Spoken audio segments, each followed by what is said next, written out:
दोस्तों इस वीडियो में हम थोड़ा पेज ओरिएंटेशन के बारे में बात कर लेते हैं। पेज ओरिएंटेशन क्या है कि पेज ओरिएंटेशन में हमारे पास दो किस्में होती हैं, एक पोर्ट्रेट और एक लैंडस्केप।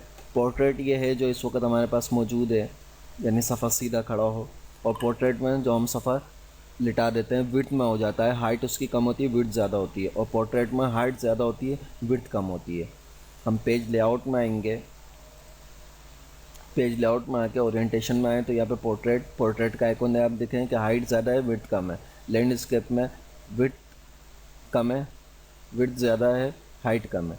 तो इस वक्त ये हमारे पास विड्थ पोर्ट्रेट में है, इसको लैंडस्केप कर दें तो ये देखिए लैंडस्केप में हो गया है।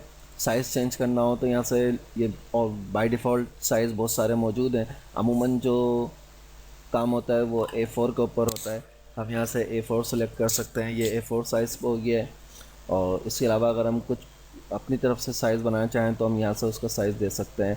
पेज की विड्थ यहाँ दे दें, पेज की हाइट यहाँ दे दें, ओके कर दें तो वो साइज़ वही हो जाएगा। अब वापस इसको अगर पोर्ट्रेट करना हो तो पोर्ट्रेट कर लें, और लैंडस्केप करना हो तो इसको लैंडस्केप हम यहाँ से कर सकते हैं।